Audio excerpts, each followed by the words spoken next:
programma in collaborazione con Un'Industria Treviso, Provincia di Treviso, Casatella Trevigiana DOP, Gruppo ApoVF, Gruppo Grigolin. Cronache Trevigiane è una produzione Z Group. Comincia una nuova puntata di Cronache Trevigiane interamente dedicata al radicchio rosso di Treviso IGP.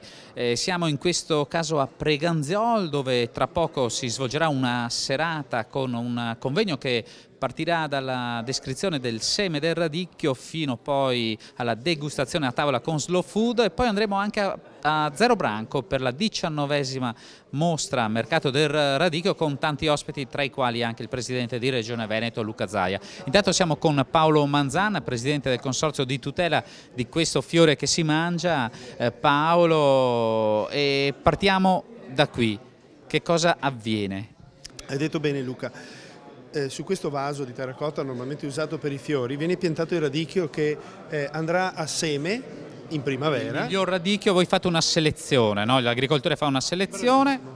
Viene piantato qui finché non arriva la fine di marzo, ad aprile poi verrà piantato per terra, sarà portato a seme e questo sarà il seme che verrà piantato poi durante l'estate per il nuovo radicchio, quello che andremo a raccogliere il prossimo anno. Da un esempio sulla promozione di un imprenditore famoso del tortellino, Giovanni Rana, che diceva: io per la promozione dedico il 10% del fatturato. E tu, Paolo, chiedevi: e noi quanto dedichiamo per la promozione del radicchio a livello privato? Ma sì, tutto infatti è partito durante un classico incontro che ho fatto con degli amici agricoltori e parlavamo proprio dell'andamento della stagione, no?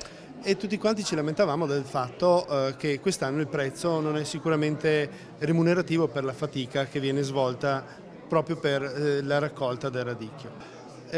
Ci sono gli agricoltori che credono nel prodotto IGP, nel prodotto certificato, si sono iscritti al consorzio e tramite il consorzio poi, tramite la quota associativa data al consorzio, viene poi promosso con queste somme il radicchio. Paolo, il vecchio adagio l'unione fa la forza, insomma, è nella cultura di ognuno e non è un modo di dire ma una realtà. Però ci sono realtà, organizzazioni di produttori davvero che stanno facendo molto nella promozione. Ce n'è una in particolare del nostro territorio che tra poco vi racconteremo, l'operazione messa in piedi con Coop Italia, tutta da raccontare. Ma intanto, parlando di promozione, il consorzio di tutela si muove, c'è un educational con giornalisti da tutta Italia che si sta svolgendo in questi giorni in questo territorio. Sì, bravissimo, anche qui abbiamo organizzato proprio questo educational per portare qui nel nostro territorio e far conoscere come viene prodotto il vero radicchio. Ci sono giornalisti di varie testate enogastronomiche italiane, ne posso citare alcuna, insomma qualcuna, La Via del Gusto, La Cucina Italiana, Degusta, Chef, l'Asa Press, insomma riviste che sicuramente sono note al pubblico e che si spera poi scriveranno anche di questo famoso ortaggio. Certamente, e non solo. Allora, Paolo Manzano, io ringrazio il Presidente che mi ha dato un'idea. Adesso ci fermiamo, ci guardiamo il servizio di Cronache Trevigiane e poi perché non sentiamo proprio il parere di questi giornalisti che vengono da altre regioni sul radicchio rosso di Treviso e su altri prodotti di casa nostra. A tra poco quindi. Un'Industria Treviso e sindacati alleati per competere. L'Associazione degli Industriali Trevigiani ha ratificato il protocollo che darà attuazione al patto per lo sviluppo sottoscritto un anno fa, un'intesa tra i rappresentanti di un'industria e quelli delle sigle sindacali provinciali al fine di diffondere a livello territoriale la contrattazione aziendale e l'aumento della parte variabile della retribuzione nelle imprese trevigiane. Si tratta di una tappa importante di un percorso sperimentale di collaborazione e di responsabilità condivise con le parti sociali, un percorso volto a rafforzare la capacità competitiva del sistema produttivo locale, auspica il presidente di Un'Industria Treviso, Alessandro Vardaniga. Noi siamo un sindacato del territorio, della comunità, prima ancora che un sindacato delle imprese. Stiamo vivendo una fase economica particolarmente complessa, difficile, che evidenzia come il tema del lavoro rappresenti oggi una criticità e anche deve diventare una priorità per tutto il Paese. Quindi ci siamo assunti la responsabilità di determinare una politica del lavoro che parte dal basso, conoscendo i bisogni delle nostre imprese e dei loro collaboratori di questo territorio, e questo è un progetto che abbraccerà tutta l'attività della nostra associazione nel corso dei prossimi 12 mesi. Gli industriali trevigiani giudicano positivamente l'operato del governo Monti e gli interventi finalizzati al risanamento del bilancio pubblico, ma restano in attesa di quella seconda fase mirata allo sviluppo e alla crescita dell'economia. Questo è il commento del presidente Vardanega. Non dobbiamo dimenticare che il debito pubblico deve essere rifinanziato. Nel 2012 abbiamo diverse centinaia di miliardi che vanno a scadenza, abbiamo bisogno che torni la fiducia degli investitori internazionali nei confronti del nostro Paese, la fiducia tra le banche, perché questa è la condizione numero uno perché possa in qualche modo ripartire quel ciclo economico positivo che tutti auspichiamo. Soluzioni concrete per affrontare l'inverno della recessione, uno sguardo positivo da parte dell'Associazione degli Industriali di Marca, che pure non nascondono la preoccupazione per la recrudescenza economica con cui si è aperto il 2012. La domanda interna dei consumi batte la fiacca e l'export, tradizionale vocazione dell'industria trevigiana, ha subito una brusca frenata. Il 2012 è ormai compromesso, ammette Vardanega, ma deve diventare una fase di transito verso la costruzione di 2013 migliore. Il 2012 è compromesso, però noi dobbiamo lavorare, come dicevo prima, per creare le condizioni affinché nel 2013 ci possa essere una variazione positiva del prodotto interno lordo. Quindi noi oggi definiamo le condizioni per il 2013 e quindi non dobbiamo mancare l'appuntamento.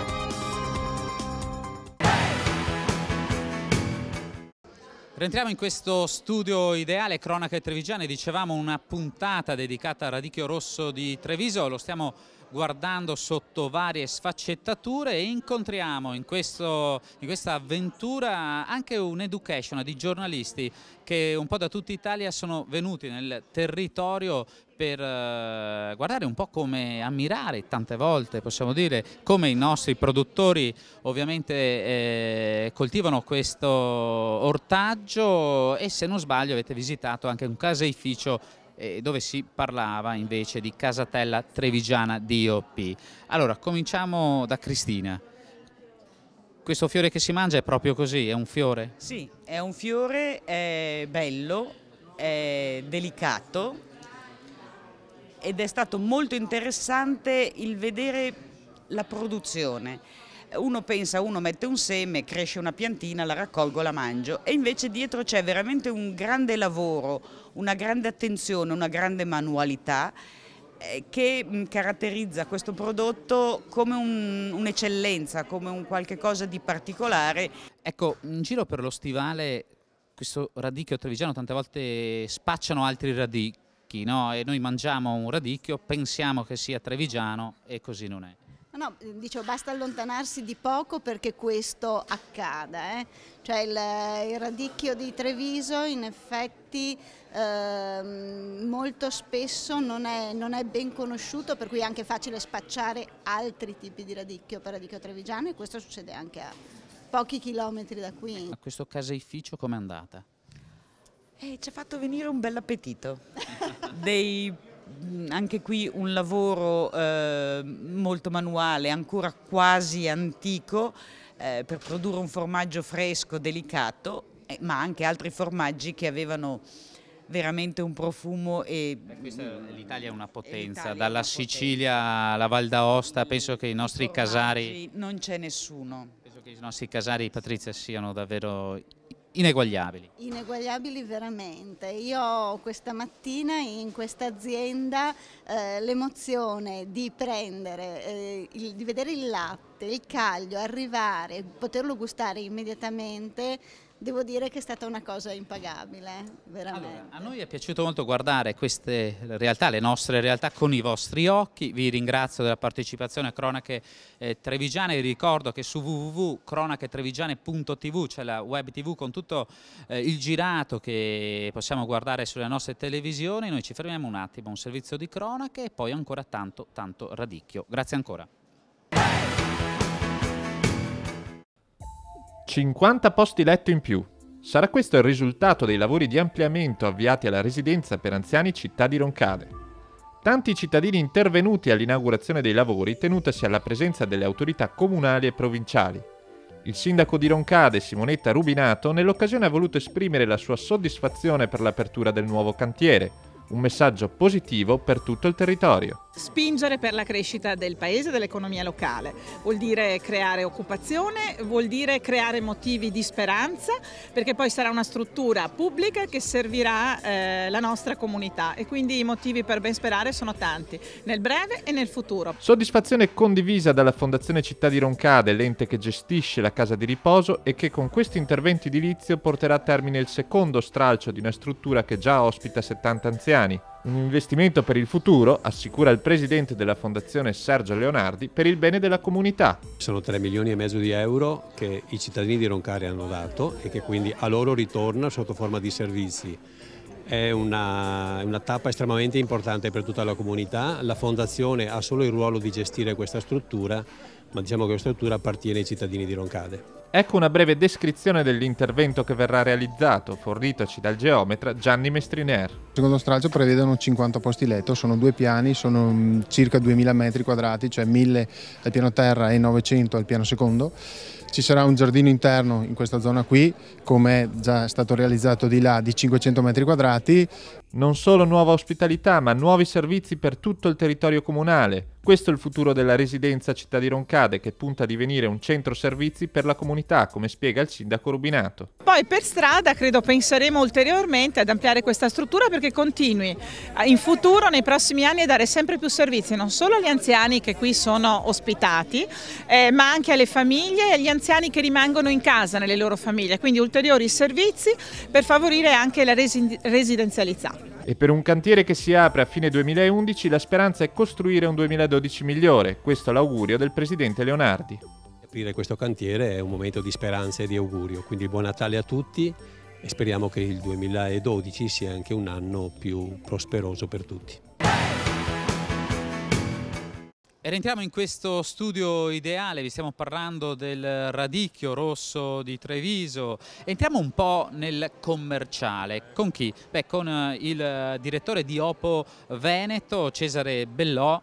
Qui intanto iniziamo subito da un prodotto, quasi un sogno che si avvera, no? Voi da anni parlate di radicchi veneti per farne capire poi le varie differenze. In questo caso è una proposta che si fa a livello nazionale dove proponiamo la gamma dei radicchi pregiati del Veneto, nel senso che qua all'interno troviamo naturalmente il nostro radicchio di Treviso rosso tardivo, ma il radicchio di Castelfranco e il radicchio di Verona, tutti prodotti di indicazione geografica protetta, in tutte le piattaforme di Coop Italia. In tutta Italia troveremo nei prossimi mesi, almeno fino a metà marzo, queste confezioni che presentano in maniera accattivante i nostri radicchi del Veneto. Questi sono prodotti moderni, proporlo anche ai giovani, ecco perché il radicchio si presenta su Facebook.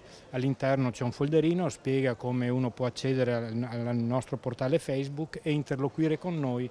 C'è un'altra questione, tanti discorsi, ma la verità è che in agricoltura tanto dipende, anche nel 2012, dagli eventi meteorologici, no? È successo un caso che forse diventerà anche un caso a cui dovremmo un po' abituarci, che è un po' il cambiamento climatico. È successo che il prodotto era pronto per l'imbianchimento, pronto per la settimana di Natale. Il troppo caldo ha fatto sì che il prodotto arrivasse la settimana prima del Natale, quindi avevamo il doppio del prodotto da immettere sul mercato. Difatti, fino al 15 dicembre il prodotto aveva avuto delle buone quotazioni che davano gratificazione ai nostri produttori. Dopo però il surplus di prodotto arrivato nella settimana prima del Natale ha creato il crollo del mercato. Devo dire che passate le feste è arrivato Papagelo, e oggi siamo sotto zero, stamattina era 4 gradi sotto zero, il prodotto ha ricominciato il suo percorso anche dal punto di vista della gratificazione commerciale per i nostri produttori. Dipendiamo molto dall'andamento climatico comunque. Allora, io la ringrazio davvero per questa disamina che ci ha portato direttamente nelle campagne trevigiane ad aspettare il gelo, quindi un po' il contrario di quello che tanti pensano. E noi ci fermiamo qui e rispettiamo questa pausa di cronache trevigiane. Ancora complimenti per questo viaggio nazionale di questi IGP e tra poco ancora tanto radicchio per voi. Al Teatro Eden a Treviso, il 4 febbraio va in scena Il Re è permaloso. Sarà presentato il primo racconto di Luca Pinzi dal titolo Un calcio all'amore, talk show con ospiti autorevoli sul rapporto bambini, genitori e sport, tra sconfitte e vittorie. Il 4 febbraio, appuntamento al Teatro Eden di Treviso, inizio ore 18, videomessaggi di Paolo Crepè e Moreno Morello. Un calcio all'amore in distribuzione nelle librerie del Triveneto del Supermercato del Libro, in collaborazione con il Delfino, Servizi per l'infanzia.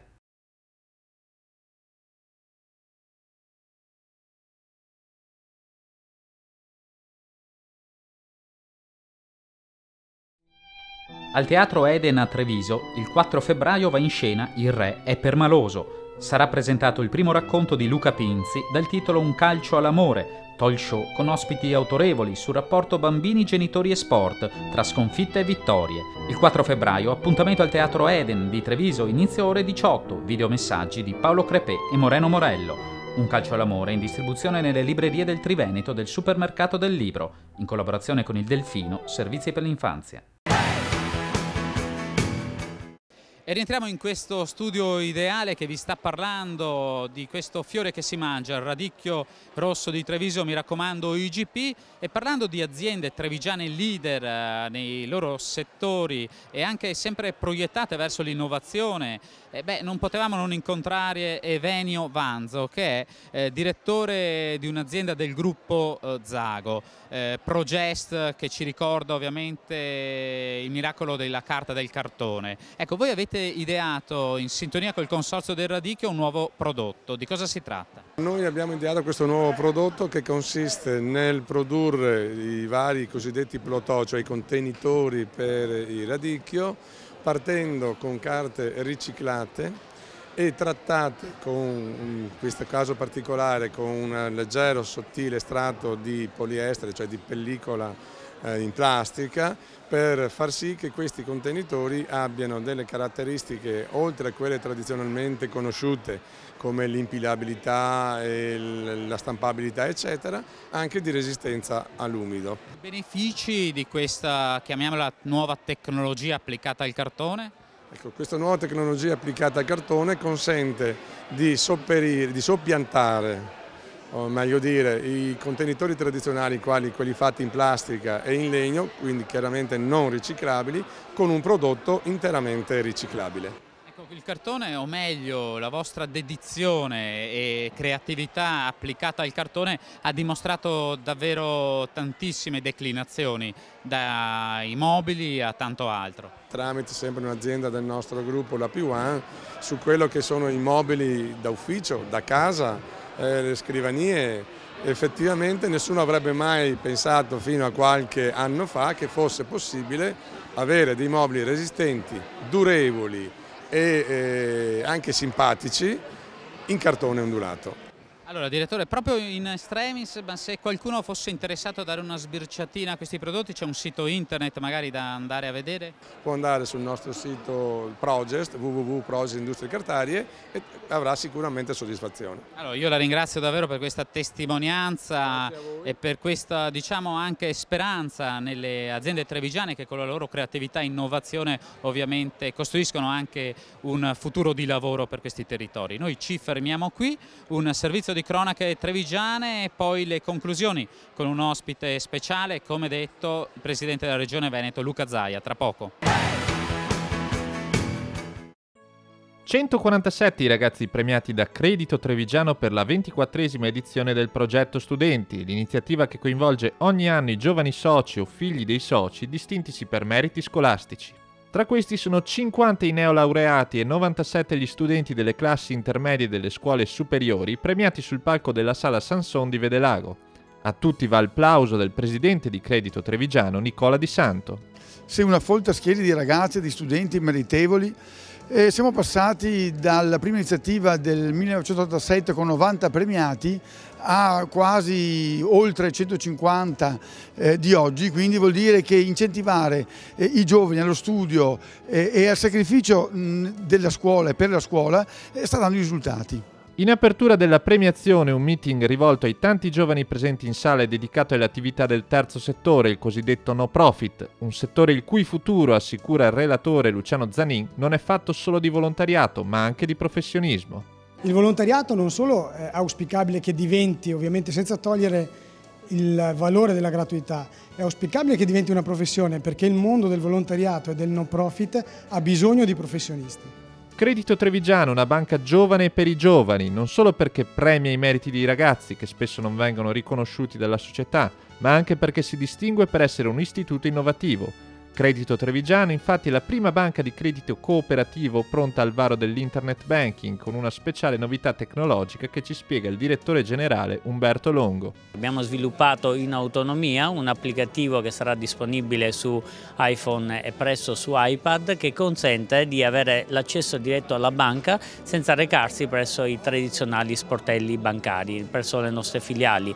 Quindi una banca giovane perché fatta di tecnologie tipiche dei giovani. E per la prossima edizione del progetto Studenti, la 25esima, un'anticipazione del presidente Nicola Di Santo. Vorremmo dedicare una borsa di studio a coloro che vorranno dare idee nuove, iniziative nuove per una banca moderna, per la banca del futuro, per la banca dei giovani. Una banca a chilometri zero deve pensare soprattutto al domani, quindi a molti chilometri più avanti.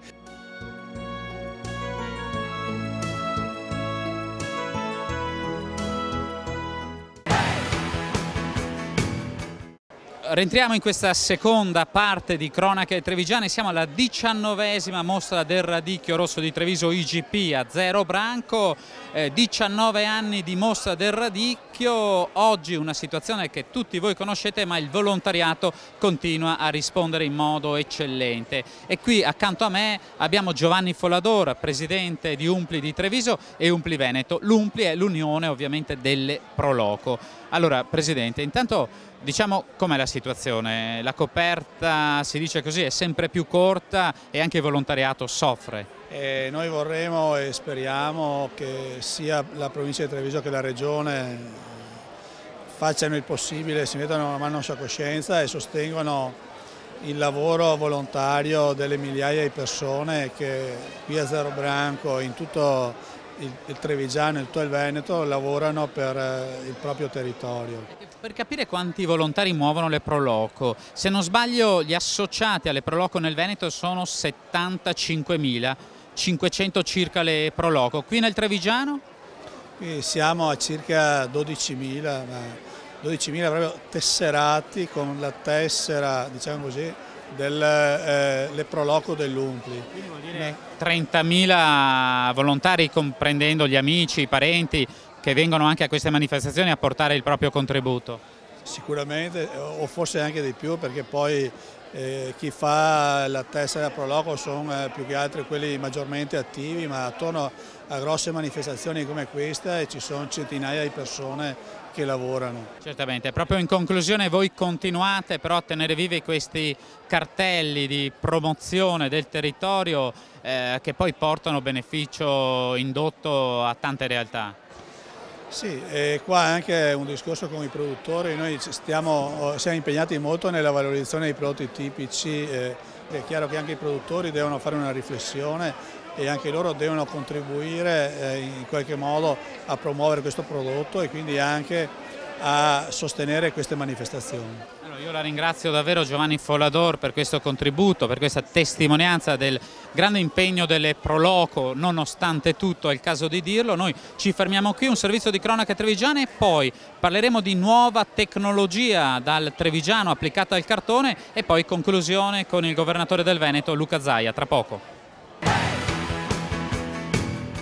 Sta per nascere una nuova area turistica in Veneto, quella della Pedemontana. Fino ad oggi non si era mai pensato alla Pedemontana come a una zona turistica tematica e unificata che superi le logiche dei confini provinciali. Coordinati dalla Regione, 137 comuni insieme a professionisti del settore lavoreranno insieme per trasformare la Pedemontana veneta da meta di turismo minore a meta turistica ad alto valore aggiunto. È una realtà straordinaria. È una cintura tra la pianura e la montagna dove si trovano tradizioni, storia, cultura, prodotti enogastronomici che non hanno nulla da invidiare con le più blasonate colline toscane o umbre. Nel progetto intitolato Verso la Pedemontana Veneta la Regione partecipa con uno stanziamento di 2 milioni di euro su un costo complessivo cofinanziato dallo Stato di 10 milioni di euro. Ad aiutare lo sviluppo della nuova zona turistica sarà anche la superstrada di prossima realizzazione alla base della Pedemontana. Quindi una nuova destinazione turistica per il Veneto in grado di rilanciare anche l'economia di quel territorio, anche in virtù del fatto che sono già partiti i lavori per realizzare la Pedemontana Veneta in senso autostradale. Quindi una nuova viabilità che porterà a quel territorio tanti turisti che arriveranno magari dall'estero per gustare il nostro territorio, i nostri prodotti e la nostra cultura. Così turisti italiani e stranieri potranno scoprire le bellezze del paesaggio che custodisce tesori dell'arte nelle centinaia di ville venete disseminate sui colli, ma anche le eccellenze enogastronomiche, a cominciare dai vini di qualità prodotti su queste colline, passando poi per tutti i prodotti a denominazione DOP e IGP. La nostra telecamera con Daniele Indugia sull'acqua, elemento necessario per l'imbianchimento del radicchio rosso di Treviso, ma come preannunciato più volte nel corso della puntata siamo arrivati alle conclusioni con questa intervista raccolta, protagonista Luca Zaia, presidente di Regione Veneto. Sentiamo. Non è solo un radicchio, è quasi un prodotto artigianale a 7 fasi di lavorazioni. È l'unico ortaggio idroponico, cioè significa che cresce direttamente con le radici in acqua e nella totale oscurità, per cui è una nuova vegetazione che garantisce salubrità totale, perché l'unico alimento che ha ce l'ha da quest'acqua corrente che è l'acqua delle nostre fonti. Vivere in mezzo ai cittadini, come ho avuto la fortuna di fare io in tutti questi anni, significa poi capire le loro esigenze. Poi se i calli sulle mani riesci anche a capirli molto di più. Abbiamo oltre 350 prodotti tipici e le nostre aziende agricole del Veneto, le 160.000 aziende, fatturano circa 6 miliardi all'anno, il che significa che siamo la regione seconda in Italia per agricoltura. Tutto questo ovviamente è un grande motore per il turismo del Veneto, che attesta la nostra regione come la prima regione d'Italia con 62 milioni di presenze turistiche. Bene, grazie anche al presidente di Regione Veneto Luca Zaia. Questa puntata che vi ha parlato di radicchio rosso di Treviso sotto molteplici aspetti termina qui. Cronache Trevigiane come sempre tornerà la prossima settimana, stesso orario, stessa televisione. Alla prossima.